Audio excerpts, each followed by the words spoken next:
Bem-vindos a mais um episódio do nosso Intimidade no Pod, o espaço onde exploramos os aspectos mais íntimos da saúde e do bem-estar. Eu sou a doutora Cris Sá, ginecologista, sexóloga e CEO da Basic for You, uma marca nacional de cosméticos íntimos.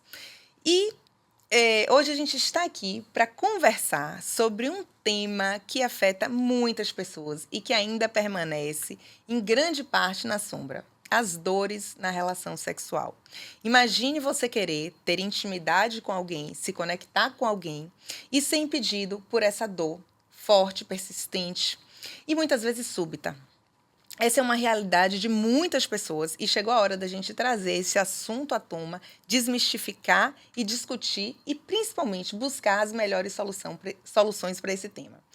Hoje, nesse episódio, eu tenho uma convidada muito especial, Laila Leão, psicóloga, terapeuta cognitiva, com formação em neuropsicologia e sexologia clínica, mãe de 2 meninas, e nós nos conhecemos quando ela foi no meu consultório há um tempinho atrás. Hoje ela vai compartilhar com a gente a sua experiência pessoal e isso vai nos ajudar a entender melhor o impacto dessas dores na nossa vida cotidiana. Juntas a gente vai explorar as possíveis causas, desde questões físicas até emocionais, discutir estratégias de alívio e formas de tratamento. Porque aqui, na Intimidade no Pod, a gente acredita que a intimidade deve ser fonte de prazer e não de dor.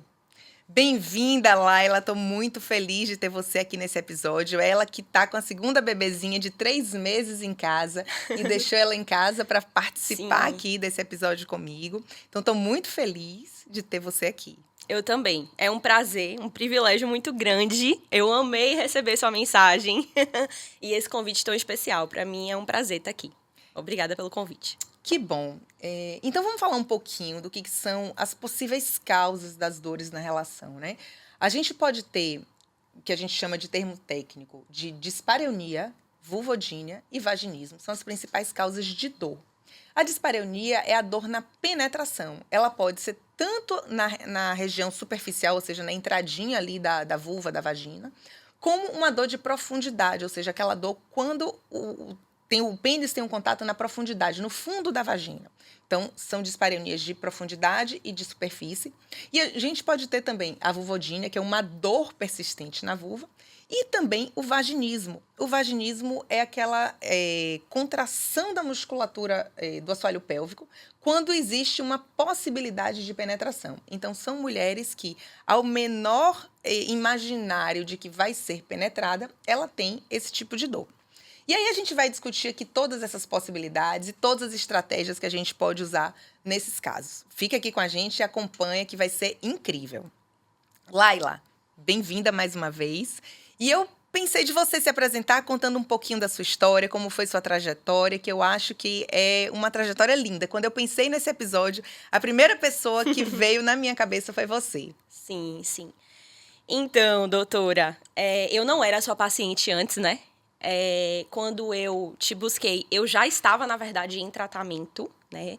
Já se tinha o diagnóstico. Eu fui passada para você através de uma fisioterapeuta pélvica, né? Uma fisioterapeuta incrível, gente. Maria Incrível. Luísa, que encaminhou ela para mim. Sim. Laila tinha o diagnóstico de vaginismo já. Isso. E já tinha iniciado um tratamento. Isso. Como foi, antes disso, né? Como foi para você sentir a dor, sentir a dificuldade? Como é que você buscou essa procura por um diagnóstico, que às vezes é muito difícil chegar a esse diagnóstico? Pronto. Eu vou contar a minha história, que eu acho que é uma história muito específica e talvez não seja a história da maioria das mulheres que passam pelo mesmo que eu. Talvez o caminho delas seja diferente do meu. Bem, eu casei aos 27 anos de idade, virgem. O meu marido, né, já tinha tido algumas experiências, mas eu nunca tinha tido nenhuma relação sexual. E eu casei virgem por opção, por uma questão ideológica, religiosa também, né? Que eu sou cristã e todo mundo sabe que a maioria dos cristãos preservam a relação sexual para o casamento. Então, isso era uma coisa que eu carregava comigo. Não que eu não tivesse desejo, né? Mas eu esperei o momento de casar. E aí, por si só, já existe uma pressão muito grande para que essa virgindade aconteça em uma data específica, em um dia específico, em uma hora específica, em um momento específico. Então, existe muita pressão em cima disso. Você sabe, né? eu vou te interromper um pouquinho. Você Claro. sabe que isso é uma coisa que eu vejo muito no consultório Uhum. e que eu converso bastante Sim. com as mulheres que chegam nessa mesma situação. Uhum. Para fazer um pré-nupcial, para fazer Sim. uma programação de pré-concepção, de Uhum. contracepção pré-matrimonial, porque vai Uhum. ter aquela primeira relação. E uma das coisas que eu mais falo é exatamente sobre isso. Que não tenha a pressão de ter que ter aquela relação naquele momento. Perfeito. Porque é muito importante que o casal comece a se conectar devagarzinho, aos Uhum. poucos, se conhecendo, sem a pressão de ter que ter aquela relação. Isso, exato.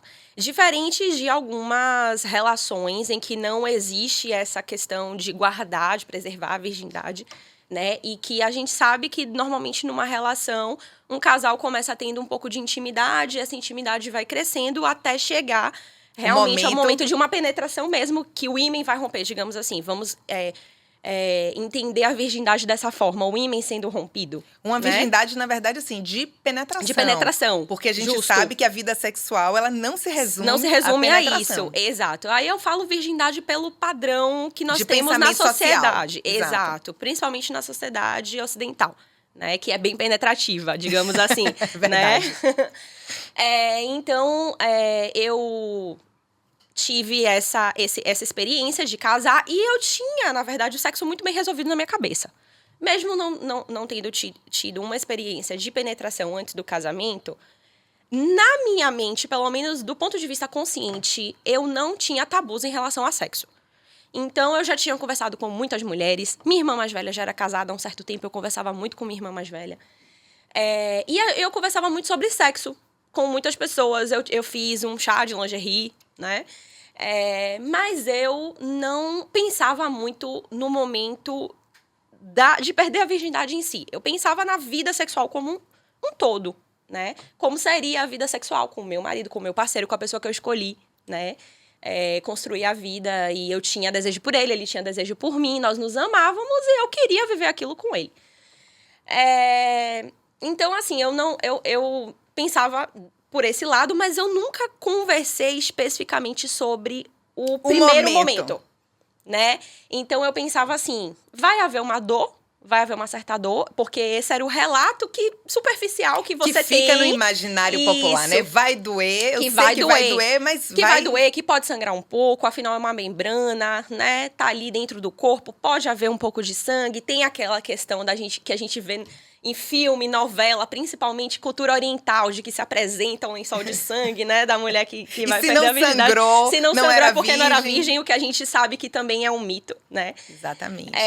Mas assim, eu não pensava nesse primeiro momento. Então, pra mim, o sexo era bem resolvido. Inclusive, a gente teve a nossa festa de casamento, que foi muito... Aí as pessoas diziam assim, você não vai conseguir nem fazer nada, que você vai estar tão cansada. Eu falava, não vou estar cansada não, né? Eu vou conseguir e tal. E aí eu tava muito feliz no dia do meu casamento. Eu estava muito feliz. E eu não tinha muitas inibições com o meu marido ali. Naquele primeiro momento, a gente ali no quarto, eu não... Antes do casamento, vocês tinham tido zero contato físico? Não, a gente não teve nada. A gente só se beijava, né? A gente se beijava. E ficava na vontade. Exato. Um beijinho mais quente, mas ficava na vontade. Isso, mas assim, a gente realmente não... Até porque a nossa relação foi à distância. Não sei se você sabe disso. Meu marido é de Belo Horizonte. Ele veio morar aqui um mês antes do casamento. Nossa! Porque a gente ficou naquela dúvida, eu vou, ele vem e tal. E aí, ele veio pra cá, pra Salvador, muito em cima da hora, porque ele tinha empresa lá, enfim. Então, a gente tinha tido, na nossa relação mesmo, a gente teve poucos contatos físicos mesmo, porque a gente tinha esse relacionamento à distância também. Então, pronto, a gente casou e aí eu lá no quarto, eu tava super tranquila, tomei um banho, tava aquela coisa, tinha separado a melhor lingerie, aquela coisa toda e tal. Agora, existia uma coisa também no meu inconsciente muito latente, né? Eu nunca gostei, na verdade, de ser tocada por ginecologistas.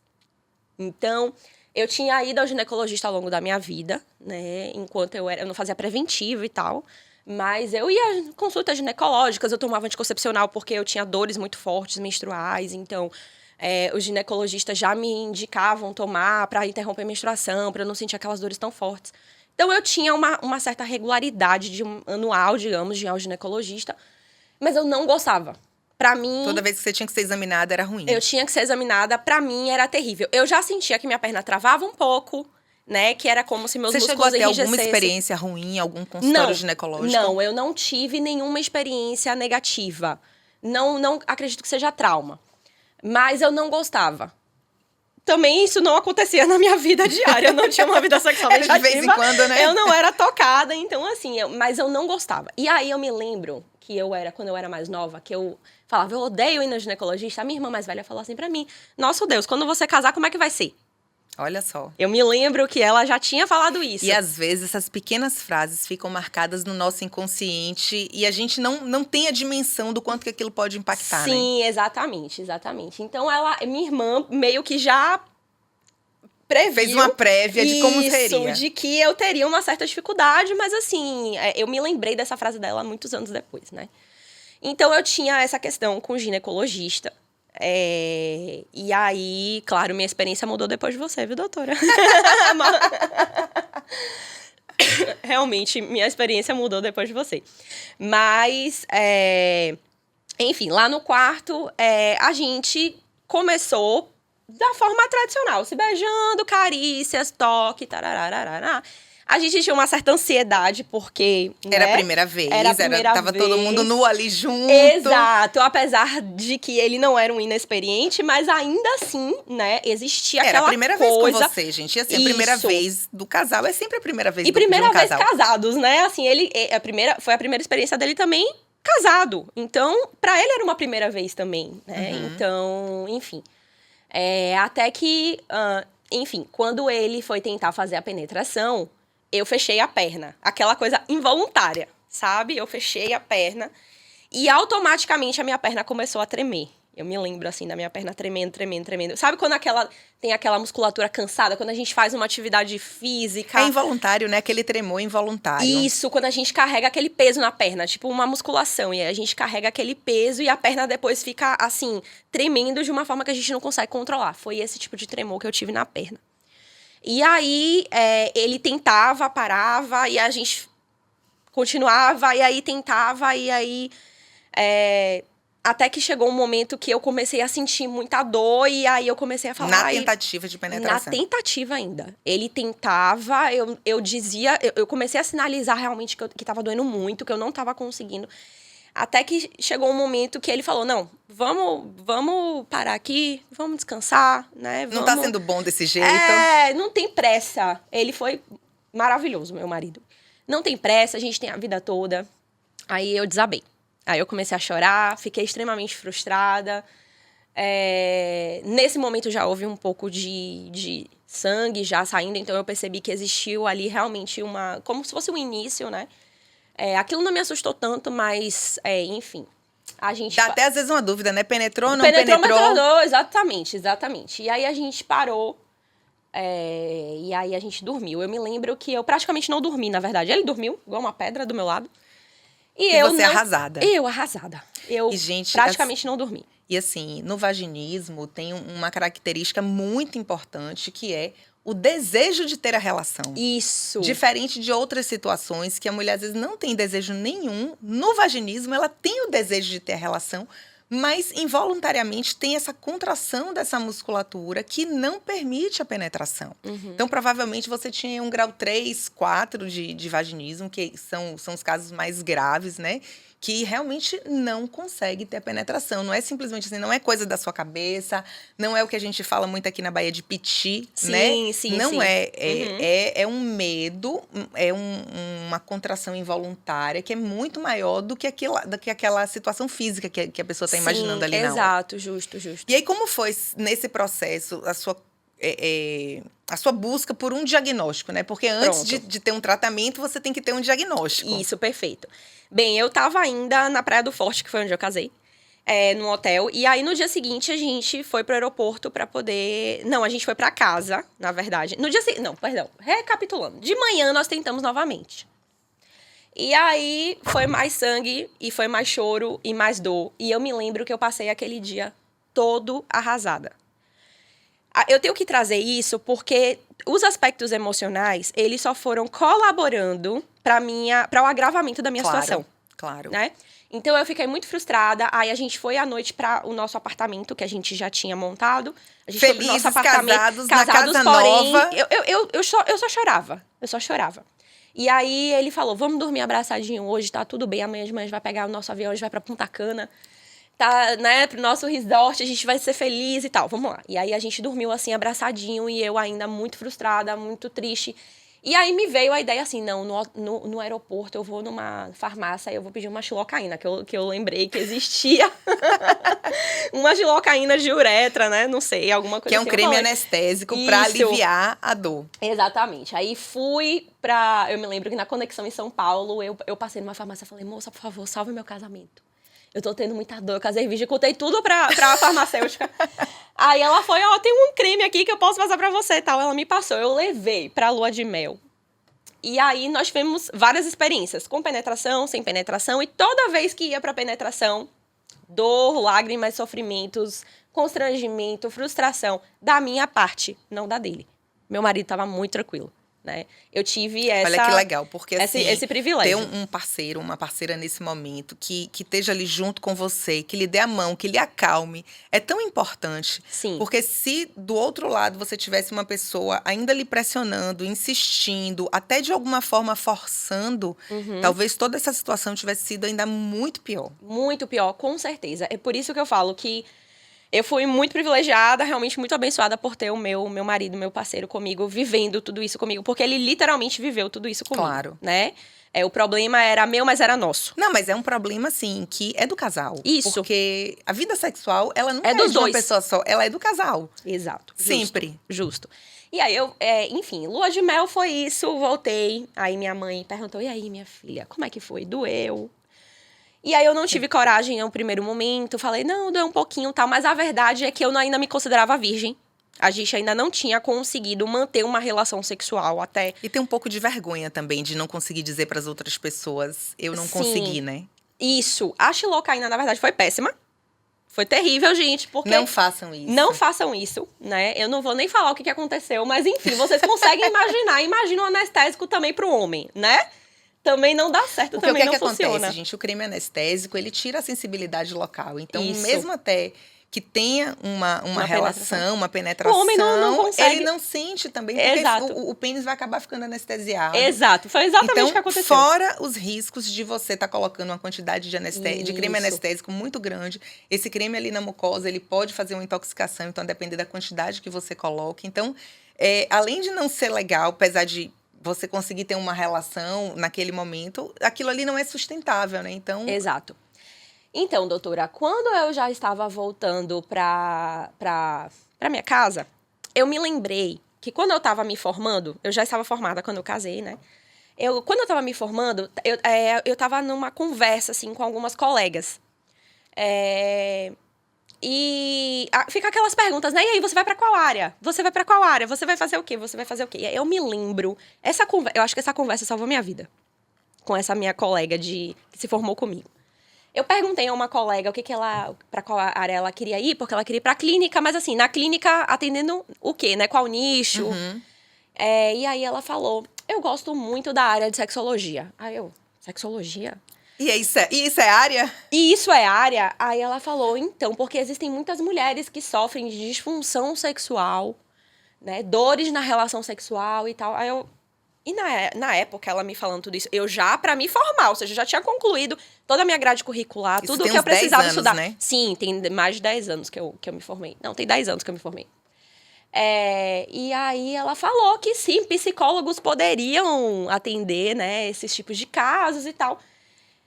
Aquilo me veio à mente. E eu me lembro que ela tinha me falado que existia um trabalho psicológico e de fisioterapia pélvica.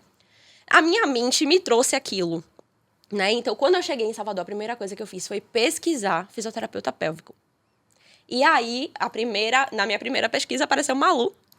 Ela tinha um site, né? Acho que não se tinha muitos Instagrams profissionais naquela época, né? Não existia esse Não existia uso. isso ainda dessa forma Não como tem existia hoje. isso, porque hoje no Instagram a gente encontra, né, profissionais assim e tal. Então ela tinha um site, ou era um blog, algo do tipo. E ali eu li que ela tratava casos como esse e tal. E aí eu imediatamente conversei com minha mãe, né? Falei, mãe, eu acho que tá acontecendo isso comigo. E eu acho que eu sei o nome do que eu tenho. Eu acho que o que eu tenho é vaginismo. Porque aí eu pesquisei, eu me lembro que essa minha colega falou sobre vaginismo. Esses nomes me vieram à mente. Então, por isso que eu falo que a minha situação, ela foi muito específica. E que bom que foi muito rápida, né? Sim. Porque, infelizmente, a gente percebe no dia a dia do consultório que muitas mulheres levam muito tempo, ou por falta de informação, ou por falta de acesso a um profissional que feche um diagnóstico e que inicie um tratamento. Então, ela leva um grande período ali de sofrimento. Porque, gente, imagina você tá querendo ter relação, tá com a pessoa que você gosta, querendo ter prazer e não conseguir. E a depender do parceiro que você tenha do lado, se ele começa a cobrar mais nessa situação, o sofrimento fica ainda maior. E uma sensação de incapacidade, de impotência ali. E nós, mulheres, infelizmente, ainda somos de uma geração que fomos criadas para dar prazer. Isso. Então, agora que a gente está se transformando e pensando sobre o ter prazer, mais do que dar prazer para o outro. Justo. Então, isso vai modificando muito essa forma. E quando a gente pensa que a gente teria que dar prazer e não está conseguindo dar este prazer, é mais um sofrimento ali associado, né? Com certeza.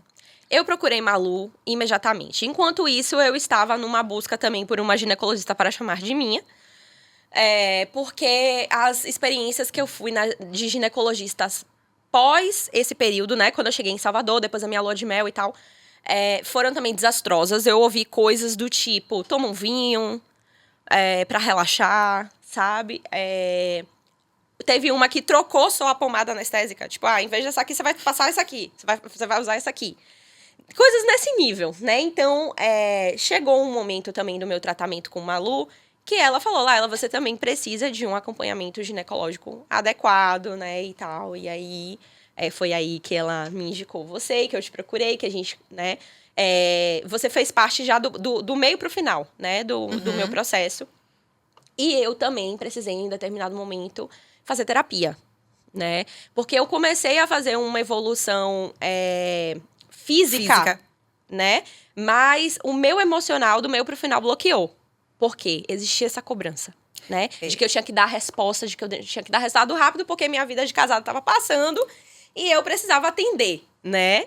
Tanto ele quanto a mim mesma, né? A minha necessidade. É muito interessante, porque no vaginismo, na verdade, assim, nas disfunções sexuais, não só no vaginismo, a gente precisa de um tratamento multidisciplinar. Sim. Não são situações onde só o ginecologista, ou só o fisioterapeuta, ou só um psicólogo vão resolver. A gente precisa trabalhar em sintonia, e isso é muito importante, porque existem vários eixos ali que precisam ser trabalhados. Então, assim, a fisioterapeuta vai fazer com que você melhore a sua sensibilidade na região, vai relaxar essa musculatura, vai te ajudar muitas vezes a lidar com um dilatador, para que você possa fazer com que sua vagina se adapte à dilatação. Então, o dilatador, para quem não sabe, dilatador vaginal, são protótipos, né, que vão do mais fininho, como se fosse um dedinho, ao mais espesso, como se fosse do tamanho de um pênis, para que você faça a introdução na sua vagina, e é você mesmo que faz, porque a ansiedade de estar fora do controle também é uma coisa que dá angústia para essas mulheres, então é você mesmo que vai fazendo essa penetração, essa dilatação, leve, devagar, e aos poucos você vai progredindo no número do dilatador. E uma outra coisa interessante é que a gente tem um ciclo sexual. E esse ciclo, muitas vezes, ele é interrompido pela dor. Perfeito. Então, quando você chega ali na dor, você interrompe toda a sua excitação, o desejo, e você entra no quadro de dor e contrai.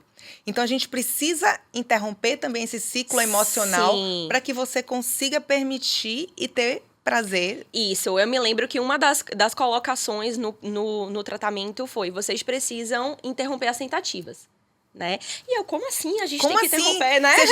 Se eu interromper, eu não vou conseguir. Exato. Aí é que eu compreendi como é esse processo, de fato, que parece ser tão simples, mas a gente realmente é tão desinformado, né? Mas é engraçado porque, assim, dor... A gente não é masoquista, a gente não quer ter dor. E se o seu corpo sabe que você vai ter dor, você quer evitar. Claro. Então, você se contrai, porque não vou ter dor, não quero. Uhum. Então, se você não trabalha esse stop aí de tentativas de relação, você só vai piorar e agravar Perfeito. a contração muscular. Então, Sim. a gente tem que parar para que você desmonte essa memória de dor e você volte a ter relação, a tentar ter uma relação no momento onde você já esteja tranquila, para que não venha uma nova memória de dor. Sim. Inclusive, quando você começa a entrar nesse processo de frustração, de tentativas, né, mal sucedidas e tal, o desejo, ele é comprometido, né? Claro. Ele é totalmente comprometido. Então, chegou um momento, sim, que eu parei de desejar. Eu queria, mas eu não queria, né? Eu queria vencer aquilo, mas eu não tinha mais desejo sexual, né? Em um determinado momento, quando eu tava já no fundo do poço mesmo, digamos assim, né? Então, realmente, tudo começa pelo estímulo, pelo pensamento, e se isso não... E se todos os processos não estiverem bem alinhados, né? Tudo fica comprometido. Então, eu precisei passar por essa rede mesmo, né? De profissionais. E uma coisa que foi pontuada pra mim foi isso. Laila, você chegou aqui muito precocemente. Você não tem nem um mês de casada. E sendo que na maioria dos casos são mulheres... Seu sofrimento, teoricamente, foi muito pequeno. Foi muito curto. Foi um espaço de tempo muito curto. E aí ela me falou, muitas mulheres que até já têm filhos, né? E que não sabem que tem uma disfunção sexual. Mulheres que estão há 5 anos casadas, 10 anos casadas. Eu tive uma paciente que ela engravidou, né? Sim. Nessa brincadeira de ir na coxinha ali, Sim. né? Na portinha. O marido dela ejaculou e ela engravidou. Sim. E ela chegou pra mim, na época eu fiz o pré-natal dela, quando eu ainda fazia obstetrícia. Sim. E o pânico dela era ela chegar numa emergência, porque ela não ia fazer o parto comigo, numa necessidade, e alguém querer fazer um toque vaginal nela. Então, assim, até você trabalhar isso, você tem que trabalhar isso nessa mulher e você tem que fazer um relatório muito bem feito para que o colega que atenda também tenha uma empatia nesse momento e entenda que o problema é muito maior do que apenas eu não quero que você me toque, né? Então, de fato, você teve uma história atípica pelo pequeno espaço de tempo. Sim, hoje a gente porque eu meio que já sabia o que estava acontecendo comigo. Quando eu procurei Malu, eu falei, olha, eu acho que eu tô com vaginismo. Você fez seu autodiagnóstico, né? A verdade é essa. Mas foi o que eu falei, porque eu tive uma informação privilegiada em um determinado momento da minha vida que aquilo não saiu da minha cabeça. Porque, por sorte, você fez uma faculdade de psicologia que lhe agregou em algum momento nisso. Talvez se você fosse engenheira, talvez você tivesse sofrido muito mais tempo, justamente por ser uma área de atuação completamente diferente. E a maioria das mulheres... não conversam. E quando conversam, porque eu perguntava, poxa, como você faz assim também com você? Porque ninguém nunca me falou que era tão desastroso, que era tão horrível, que era tão, né? Porque o nosso imaginário de novela, de filme, é a mulher perdendo a virgindade, fazendo assim... Mas depois até gemendo e tendo orgasmo. E assim, aquela coisa totalmente surreal, né? E aquilo fica no nosso imaginário. E a gente acredita que vai ter um desconfortozinho, mas que depois você vai tudo bem, lá, que vai ser prazeroso, vai ser maravilhoso. né? E que você vai estar lá transando horrores no seu casamento, na sua lua de mel. Na você sua não alta virgem. performance. Exatamente, na sua alta performance, né? E não é nada disso. Então, eu comecei a ver que a maioria das mulheres tiveram muita dor na primeira vez. Muitas sofreram por muito tempo. E algumas conseguiram uma resolução, mas porque não chegaram a fazer um quadro de disfunção, que foi o meu. O meu, realmente, houve uma disfunção. E que se eu não tivesse tratado, eu não chegaria na resolução sem nenhum tipo de ajuda. Em quanto tempo você... Do casamento, né? Que foi ali o diagnóstico no Sim. seu na primeira vez, né? De Sim. tentativa. Em quanto tempo, né? Até você ter uma primeira relação que você disse assim, hoje Sim, foi bom. que deu certo. Foram 6 meses. Foi muito rápido. Foi? Gente, 6 meses foi muito rápido. Foi 6 meses. A gente sabe que vaginismo, muitas vezes, como eu já falei, leva muito tempo para ter um diagnóstico. E tem outras situações, inclusive, causas físicas, por exemplo, que podem levar a um vaginismo, que é um vaginismo secundário. Então, você tinha um vaginismo primário, que era só o vaginismo. Então, com a fisioterapia, com o acompanhamento ginecológico, com a terapia, você conseguiu relaxar, controlar essa ansiedade pré-relação e se permitir ter uma relação saudável. Hoje, a gente consegue, até no consultório, fazer toxina botulínica para fazer o relaxamento. Naquela época a gente Não não fazia tinha. ainda. Hoje a gente já faz aplicação de toxina botulínica. Às vezes são pacientes que a gente precisa levar para o centro cirúrgico para aplicar, porque Olha. no consultório tem essa tensão Sim, também sim, e a gente sim. não consegue aplicar. Mas isso já faz um relaxamento da musculatura, porque a toxina, ela relaxa o músculo, ele não permite que esse músculo se contraia. Então, é mais uma coisa para diminuir essa ansiedade, diminuir a dor na hora da relação. Não é um tratamento para o resto da vida e a toxina também não é milagre, mas é mais um auxílio Sim. nesse processo, porque ela vai durar aí em torno de 6 meses.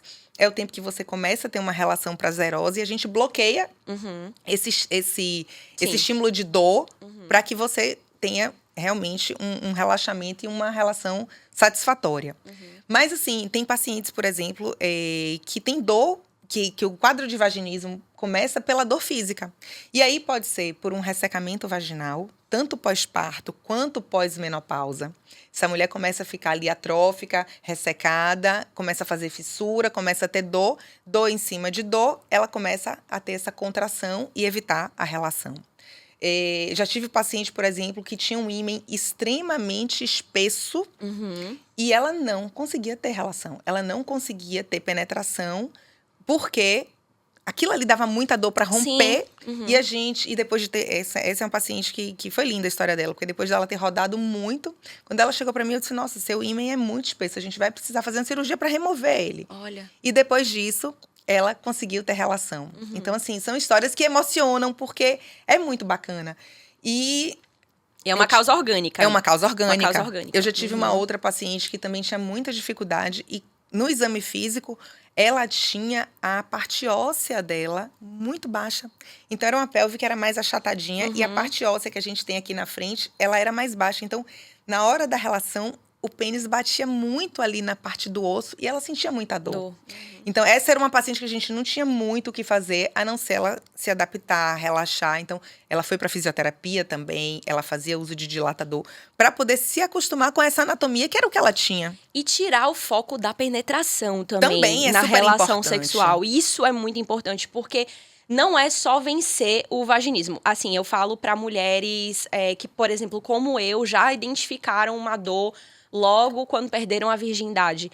Porque a vida sexual, ela é cíclica também, né? Então, assim, você vence a dor, mas e aí depois? Você depois tem que tá legal, depois tem que estar ajustado, depois você tem que sentir prazer, você tem que ter orgasmo, você tem que, enfim, né? Pra ele, pra mim, então...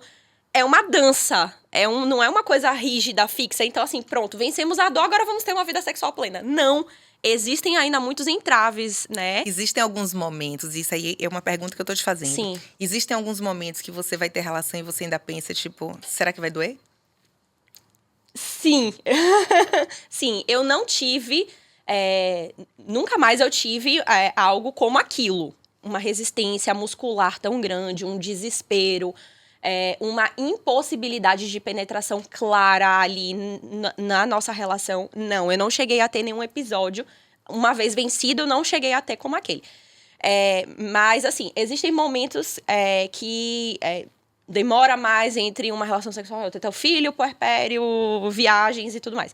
Depois vem sempre aquela tensãozinha, né? Assim, quando vai acontecer, vem uma tensãozinha, mas o meu marido já me conhece, já sabe como eu sou, e aí a gente começa devagarzinho e depois vai, né? Então, existe um registro de que precisa iniciar de uma forma lenta. É importante lembrar que, nesses casos, a lubrificação é fundamental. Então, assim, Sim. Se você não se sente tão lubrificada naquele dia, naquele momento, ter um lubrificante ali de backup para você pegar Sim. e usar. E a conversa, gente. Eu acho que talvez a conversa com o parceiro, com a parceira, com a pessoa que está ali do seu lado, talvez seja a coisa mais importante, né? Que é como você está falando. Meu marido já me conhece. Então, assim... ter essa sintonia, ter essa conversa, ter esse momento, talvez faça toda a diferença no segmento daquele momento. Porque, às vezes, um minuto desastroso ali, um segundo desastroso ali, acabou. Sim, sim. Então, isso faz parte da nossa história. Então, a gente teve uma sintonia muito legal nesse sentido. Mais uma vez, reforçando, o meu marido, ele foi muito parceiro, ele participou de tudo que precisou participar, tanto de consultas com a fisioterapia ou da terapia, ele sempre foi muito tranquilo em relação ao diagnóstico, em relação ao tempo de tratamento, nunca avançou, né? O sinal, né? O sinal, ele sempre me respeitou muito, né? Inclusive, quando, depois do que aconteceu comigo, que eu fiz uma formação, que eu procurei uma formação, porque eu descobri que existem muitas mulheres como eu, que eu não fazia ideia, né? E eu me lembro Sim. que eu acho que a coisa que mais me impactou depois desse processo todo, quando a gente estava ali junta, foi você ter me dito assim, Cris, agora que eu resolvi, agora eu vou falar sobre isso. Eu preciso ajudar outras mulheres, porque as mulheres não sabem que isso existe. Eu achei isso uma das coisas assim mais bonitas e mais importantes, porque o que a gente vê, na verdade, são as mulheres com vergonha Sim. de terem passado por essa situação, por se sentirem incapazes, impotentes e se calam, né? Não falam pra mais de ninguém, não querem que ninguém saiba que ela tá passando por aquilo ou que ela passou por aquilo. E na clínica, eu já tive muitos pacientes que não estavam ali nem por isso, pela questão sexual, mas, obviamente, na terapia a gente conversa sobre tudo da vida. E tanto pacientes homens quanto mulheres me traziam questões da vida sexual. E alguns homens que falavam sobre as dificuldades que suas parceiras tinham e que eu pude fazer encaminhamentos, assim, no sentido, olha, a sua namorada, a sua noiva, enfim, precisa buscar, né, um ginecologista que entenda disso, precisa de um fisioterapeuta pélvico, precisa de um diagnóstico. Então, eu tive, inclusive, um paciente que a namorada, eles tinham muitos anos de namoro, mas eles também não conseguiam ter relação sexual e não tinha nada a ver com questões religiosas ou, né, era... E você vê, os porquês do que acontece são muito diversos. Sim. Podem ter tanto fundo orgânico quanto fundo emocional ou uma história qualquer de vida que ativou aquilo, né, na pessoa. E a mulher não sabe o que está acontecendo com ela. Eu percebi isso, que existiam muitas mulheres, na verdade, que não sabiam o que estava acontecendo. Eu tive essa sorte de saber o que estava acontecendo comigo, por um acaso, por uma conversa com uma colega ao me formar. Porque na faculdade também eu não estudei nada disso. Na verdade, Nada. na faculdade de medicina também, eu na faculdade de medicina e na própria residência de ginecologia e obstetrícia, eu não falei nada sobre sexo. Então, eu fui entender e aprender como abordar melhor as minhas pacientes no consultório depois que eu fiz pós-graduação em terapia sexual, que foi logo que eu terminei a residência, eu disse, não, tá faltando alguma coisa. Sim. E isso, na verdade, transformou todo o meu olhar dentro do consultório e acho que transformou minha vida profissional Com mesmo certeza. nesse sentido. Com certeza. Mas eu vejo que a gente precisa realmente falar mais sobre isso, porque existem várias coisas que criam gatilhos para uma disfunção sexual, sim. né? Não é apenas o vaginismo, é que o vaginismo, eu acho que ele, de tudo, ele é o menos falado e ele é uma situação que pode acontecer depois que outras coisas já estão acontecendo, Sim. né? Então, pacientes que estão ali num relacionamento e tem candidíase de repetição, e aí toda vez que tem relação, inicia o quadro de candidíase, e aí começa a ter dor, ardor, desconforto, elas podem fazer um quadro de vaginismo secundário. Pacientes que, como eu falei, estão na menopausa, com ressecamento, com atrofia, se elas não buscam ajuda para tratar, elas podem fazer um quadro de vaginismo secundário. Elas podem desenvolver muitas vezes uma doença autoimune, como eu já recebi no consultório, que não consegue ter relação, tem dor, fissura. E quando você vai examinar, ela já está com um quadro de vaginismo secundário. Então, é uma patologia que é muito pouco falada, muito pouco explorada. Sim. Mas que, na verdade, ela é bastante comum no dia a dia, né? Sim, sim. Na verdade, é porque há uma normalização em relação à dor, né? Então, é normal. É normal você estar sentindo dor. Não, gente. Tá tudo bem, porque... Ter dor não é normal. Eu falo muito isso no meu Instagram. Dor não é normal. Sim. Então, a mulher não tem que ter dor em lugar nenhum do corpo. Mas, voltando para a parte ginecológica, dor na relação não é normal. Cólica muito intensa não é normal. Então, a gente precisa realmente tirar isso da normalização. A gente é de uma geração que a gente foi criada para nossa genitália ficar ali escondidinha. Então, do umbigo à coxa, não olhe, não se toque. mexe. Não olhe, não toque, não pegue, não cheire, não nada. Então, a gente não tem nem consciência dessa região. Muitas mulheres não sabem nem que ali tem uma musculatura, que é o assoalho pélvico, que está ali para nossa sustentação, que é onde tem justamente essa musculatura que a gente contrai. Então, não tem tem nem noção de como é que você aciona mentalmente aquele músculo. E a gente precisa modificar essa compreensão, a gente precisa falar sobre isso, para que as mulheres comecem a se olhar, comecem a se sentir, tenham noção dessa musculatura, tenham noção da sua sensibilidade, do seu prazer, para que elas possam ter um controle do seu corpo. A verdade é essa. Fora que disfunção sexual, assim, entre a década de 90 e início dos anos 2000, se falava muito sobre disfunção sexual masculina. Então, todo mundo sabe verdade. nomear a disfunção sexual masculina. Que é o quê? Né? Problema de ereção ou disfunção erétil, que seja, né? Mas a feminina. Quando eu começava a falar, principalmente nas igrejas, em contextos evangélicos e tal, quando eu começava a falar sobre sexualidade feminina e sobre disfunção sexual, eu perguntava sempre entre as mulheres que estavam ali. Alguém sabe o nome de alguma disfunção sexual feminina? Eu começava perguntando na masculina. Quem sabe aqui o nome de alguma disfunção sexual masculina? Todo mundo levantava a mão e falava. Impotência, exato. Chegava, e feminina? Aí elas se olhavam assim. E tem? As que conseguiam pensar em alguma coisa, pensavam sobre a questão do orgasmo, que é a anorgasmia. Não sabiam falar anorgasmia, mas dizia dificuldade de orgasmo, porque aí o que é comum entre as mulheres também? Não ter orgasmo. Né? Exato. E aí que foi o que eu falei aqui. Uma vez vencida a dor, ainda tem mais uma batalha a ser travada, que é a questão como eu chego ao orgasmo. E você sabe que algumas que têm vaginismo, elas até conseguem ter orgasmo. Elas até permitem um sexo oral, conseguem ter orgasmo, elas não conseguem ter a penetração. A penetração.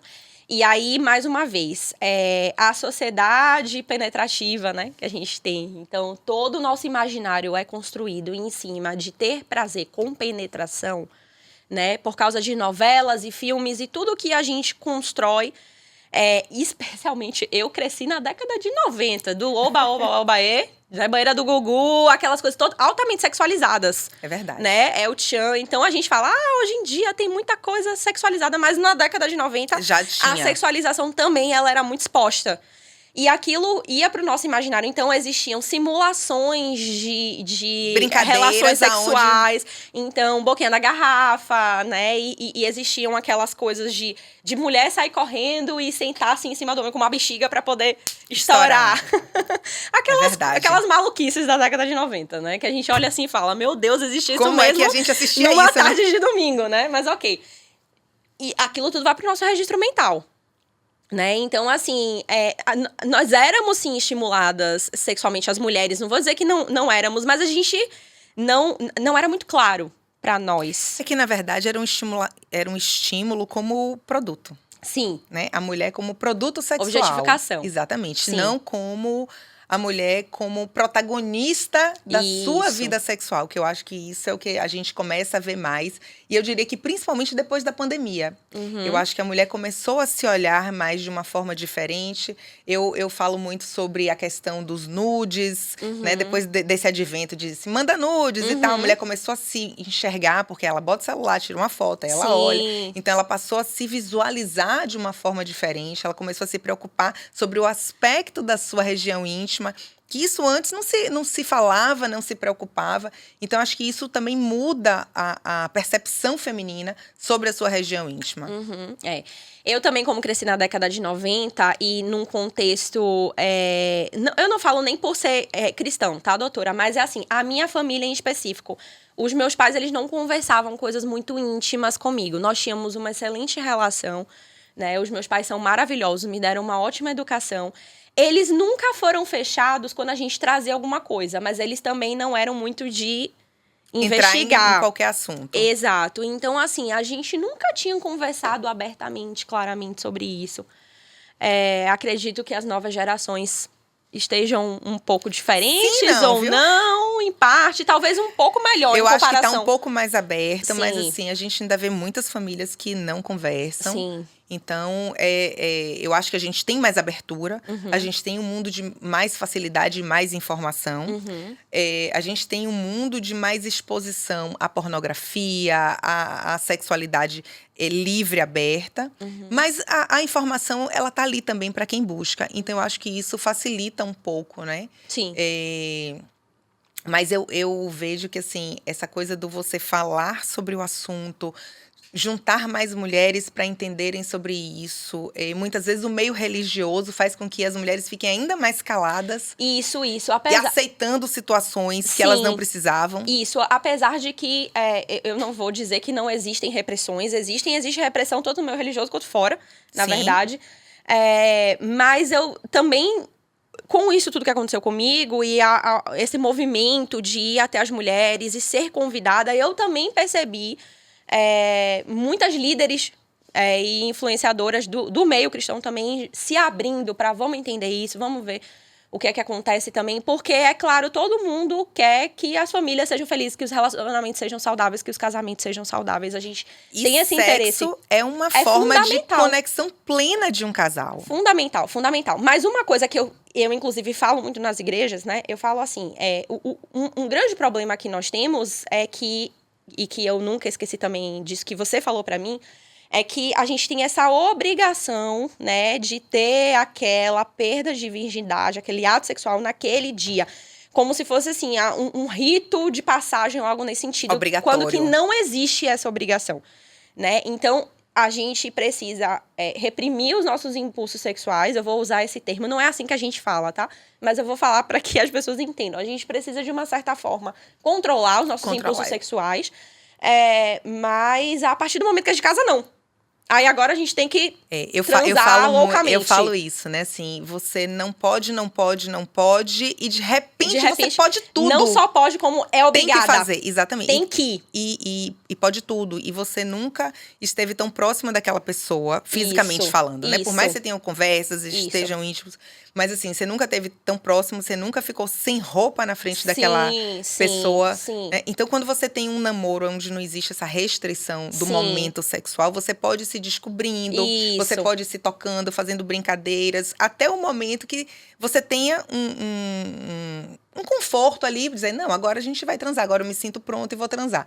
Quando você casa, e é uma obrigação de logo depois do casamento, é como se aquilo ali tudo tivesse que acontecer naquele momento e você vai ter que fazer tudo de uma vez só. Não tem como você começar uma carícia, se descobrir onde é que você sente prazer, onde é que você não sente. A gente tem que tirar um pouquinho o sexo só da genitália. Nosso corpo todo é sensorial. Isso. Então, tem muitos lugares onde a gente pode descobrir que é gostoso um toque, uma carícia. Então, se você tira isso da genitália, você também transforma... O seu corpo transforma a relação sexual. Então, eu acho que isso tudo é um contexto que a gente precisa falar mais sobre isso. Perfeito. E eu falo isso, né?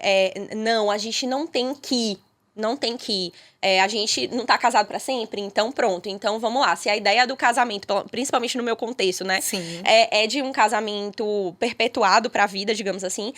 Então, vamos dar tempo pra essa exploração. Não existe essa pressão. Eu não vou dizer que para todas as mulheres a experiência vai ser negativa. Existem algumas mulheres que a primeira experiência é ok. Não é a melhor do mundo, mas é tranquila de uma certa forma, né?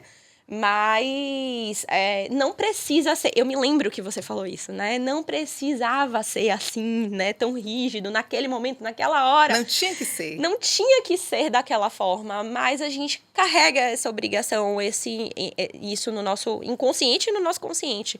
Né? Então... É porque, até religiosamente falando, existe a consumação do casamento. Isso. Né? Então, se você não tiver aquele momento de relação, é como se você não tivesse consumado o seu casamento. Isso. E eu acho que o casamento vai muito além disso. Mas outra coisa que eu quero pontuar aqui também, gente, que na história de Laila também foi incrível, foi justamente a gravidez dela, né? Logo depois disso, ela engravidou e ela conseguiu ter um parto normal, que também é um desafio para a pessoa que teve o vaginismo. Isso. Apesar de que também parto normal é outra coisa que a gente tem tanto imaginário equivocado, né? Sim. Porque é aquela coisa, a bolsa estourou, sai correndo, e aí a gente vê que parto não é aquilo necessariamente. Não. Antes de eu casar, também através da faculdade, eu conheci como era o trabalho de doula. Na faculdade eu vi um seminário sobre doulagem e tal. E aí uma mulher que foi falar sobre parto normal, e pra mim parto sempre tinha que ser cesárea, né? O Brasil é um país cesarista. País cesarista, exato. Então eu ouvi uma mulher conversando sobre parto normal e doulas conversando ali num seminário que umas colegas trouxeram, profissionais. Então, o parto normal pra mim, antes de eu casar, perder minha virgindade, ter minha relação sexual, eu já tava aberta à possibilidade do parto normal quando eu tivesse filhos, né? Então, eu casei, 2 anos e meio depois eu engravidei, né? Planejado, engravidei. E me preparei para o parto normal. Então, o parto normal, da mesma forma que o sexo, eu não tinha medo. É claro que o sexo eu não tinha medo, e aí eu fui pega de surpresa com uma experiência, né, de disfunção e tudo mais. O parto normal, eu não tive medo. Eu tinha medo de ir pra cesárea. Eu não tive medo, eu realmente tive uma excelente profissional comigo, humanizada, busquei, né, todo esse amparo e esse acolhimento, essa assistência, né? E tive um parto dificílimo. Foi um parto que eu fiquei 6 dias tendo pródromos e latência. Nossa. À noite eu tinha latência, durante o dia eu tinha pródromos. E no 6º dia, a minha bolsa rompeu e depois eu tive mais 36 horas de... Pra quem não sabe, gente, o pródromo é aquele período pré-trabalho de parto. Então, isso realmente pode durar alguns dias. Você fica tendo algumas contrações, mas são contrações fracas que não são suficientes para entrar em trabalho de parto. Mas na madrugada eu tinha latência. Então, assim, minhas contrações, elas tinham um espaço de 5 minutos. Nossa. Entre uma e outra. Então, eu fiquei uma semana... Nesse pré-trabalho de parto. Nesse vai e vem. E aí, depois eu tive... E eu achava também que no parto eu ia sentir uma dor horrorosa na vagina. E eu vi que não era isso. Que a dor, na verdade, né? É lombar. É na lombar, aqui na região da frente. Isso. É claro que na hora... Porque a parte óssea, ela vai se afastando um pouquinho para essa passagem do bebê. Isso. Então, você tem esse desconforto pélvico pela passagem do bebê. E, gente, só para vocês entenderem também, a vagina, ela não tem sensibilidade do meio pro final.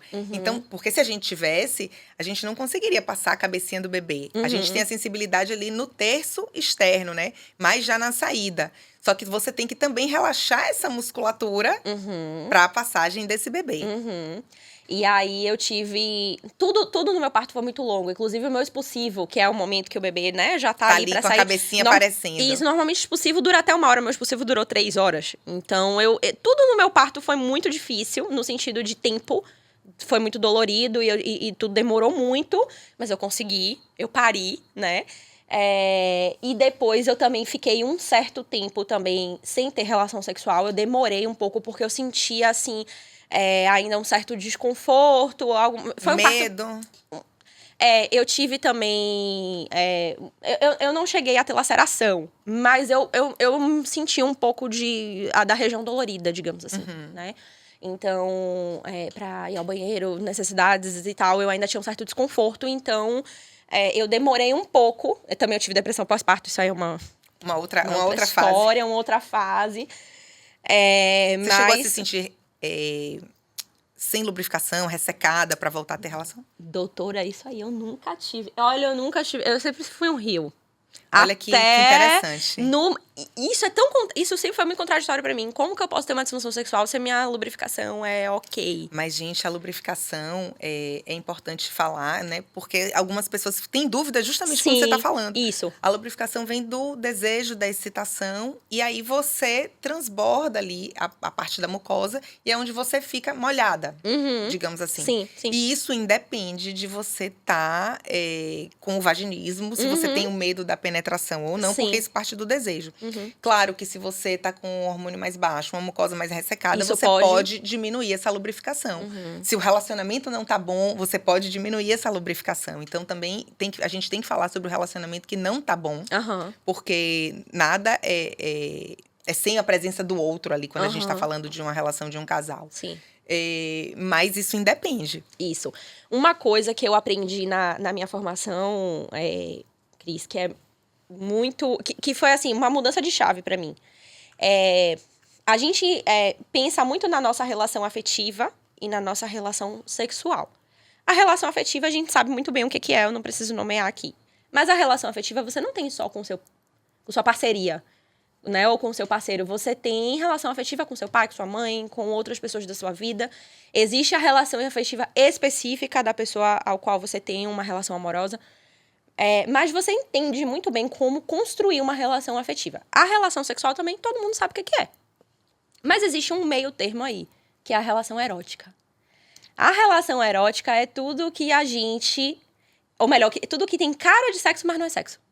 Né? Ou seja, é o que compõe o desejo. o que compõe Que o legal estímulo. você falar sobre isso.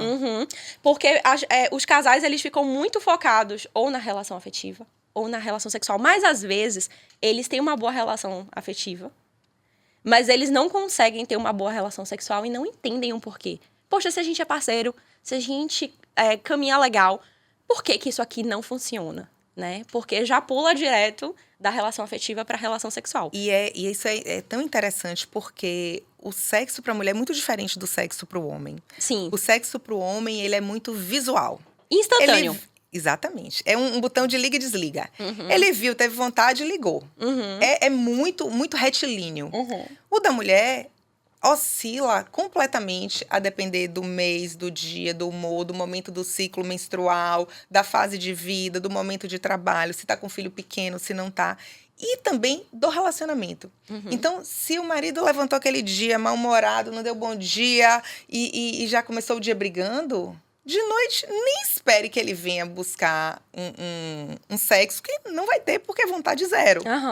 Mas se ele já começa o dia, bom dia, e deixa um bilhetinho, ou faz um café. Não precisa ser um café na cama, gente. Às vezes eu fiz esse café aqui pra você, sabe? Então, isso já muda. Se manda uma mensagem durante o dia, hoje de noite. Então, são pequenas coisas que pra mulher erotizam aquela relação. E eu falo até de coisas mais que apontam mais pro sexo mesmo, mas não necessariamente vai finalizar num ato sexual ali. Então, assim, você tá num canto da casa, o homem, assim, dá um abracinho por trás, um beijinho no pescoço.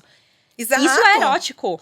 Isso é erótico. Não é sexual, mas é erótico. Então, o casal... Não vai ser ali naquela hora que vai finalizar uma relação sexual, mas é um momento de estímulo. Só que com o tempo isso se perde muito. O que no namoro ou no início de uma relação é presente, porque existe aquele desejo quase que frenético 100% do tempo. A paixão, ela mexe com o nosso cérebro, né? Quimicamente falando, como um dependente químico ou como um obsessivo, né? Então, o nosso objeto de obsessão é aquela pessoa. Então, nossas energias estão canalizadas e focadas naquela pessoa, né? Mas aí, no momento em que isso vai diminuindo ou vai se perdendo, mas ainda assim você ama, ainda assim você tá com, né, seu parceiro e tal, mas isso se perde. Isso se perde. Então, tirar o foco da genitália, né? É erotizar a relação e a relação não ficar tão centrada só no afetivo ou pular pro sexual.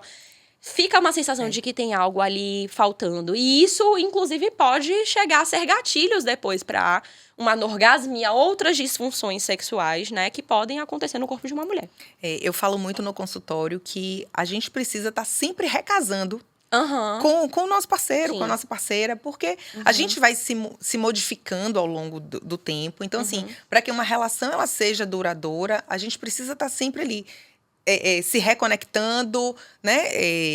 Se reinventando, né? Como parceira, como mulher, como amante. Sim. Porque isso faz parte. Porque o sexo é a única coisa que liga o casal, diferente de uma amizade qualquer. Sim.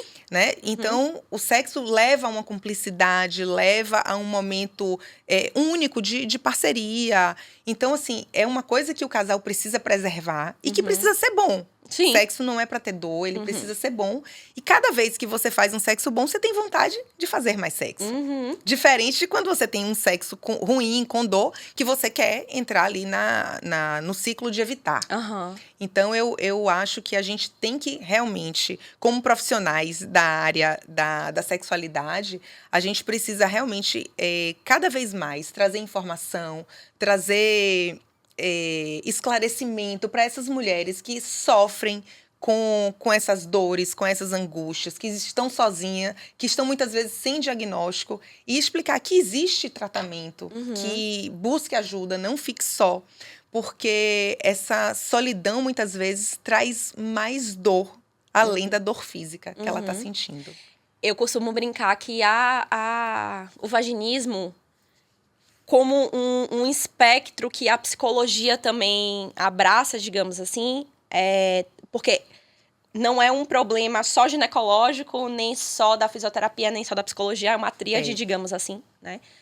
Eu falo principalmente o vaginismo, porque o vaginismo normalmente tem questões de ansiedade ou emocionais envolvidas, mas é uma das poucas condições que a psicologia consegue trazer cura juntamente com as outras áreas, porque a gente não se fala muito de cura na psicologia, né? Aí eu falo da minha área especificamente. Sim, mas a gente consegue fazer com que essa mulher tenha uma vida sexual saudável. Isso. Ainda que não seja 100% livre de uma ansiedade de penetração em alguns momentos. Sim. Mas a gente, de fato, traz conforto e prazer para essa vida dessa mulher. Perfeito. Então, um transtorno de humor, uma bipolaridade, não tem cura. Mas um vaginismo tem cura.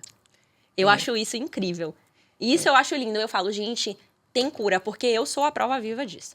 Com certeza. E é isso. Hoje foi um episódio incrível. Laila, eu preciso te agradecer, Sim. porque você veio aqui dar seu testemunho, né?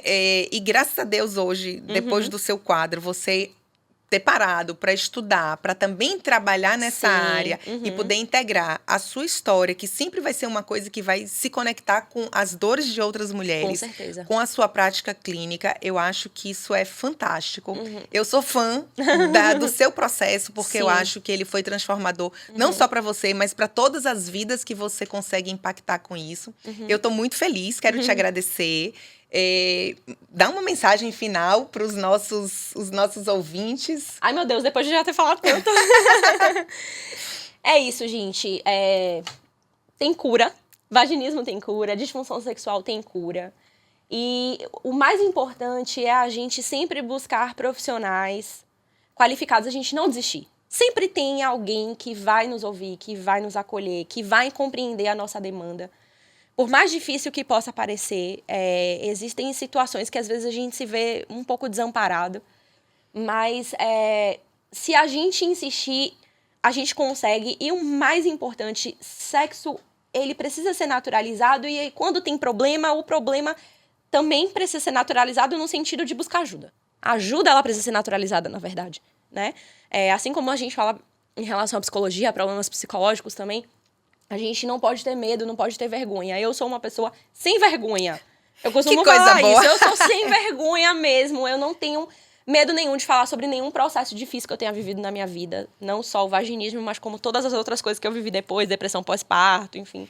E isso facilita, né? Quando a gente pode falar sobre as nossas dores, os nossos processos. Eu acho que traz cura, inclusive, mais fácil. Isso, eu entendo que as minhas dores, elas se transformam em propósitos. Então, eu carrego isso como uma marca muito grande na minha história e um propósito de vida. Eu de verdade, gostaria que as mulheres tivessem essas informações, que todas pudessem ter acesso à informação, porque eu fui privilegiada, porque em determinados momentos da minha vida, uma luzinha se acendeu no norte do que eu precisava fazer para buscar ajuda, e eu consegui buscar ajuda em todos esses momentos. Que lindo. Então, eu não tenho medo. Não tenho medo de buscar ajuda, não tenho medo de nomear, né? De dar nome à sua dor. De falar para as pessoas, né? Falar o que você está sentindo, falar porque que você precisa de falando ajuda. que você acessa. Exato. Né? Que você acessa. Perdão. Que você acessa quem vai conseguir te ajudar, de fato. Obrigada mais uma vez, foi incrível. Gente, a gente está terminando aqui mais um episódio do Intimidade no Pod. Manda aqui suas dúvidas, bota o tema que você gostaria de ver por aqui. E eu vou te agradecer mais uma vez. E já que vida íntima todo mundo tem, eu vou te presentear. Ai, meu Deus. Com esse kit da Basic for You, com Que vários lindo! produtos íntimos, desde lubrificante, hidratante, esfoliante, até perfume sexual. Não, é o contrário. É o contrário, é aqui mesmo? É o contrário. Gente, essa caixa é tão chique que eu não sabia abrir.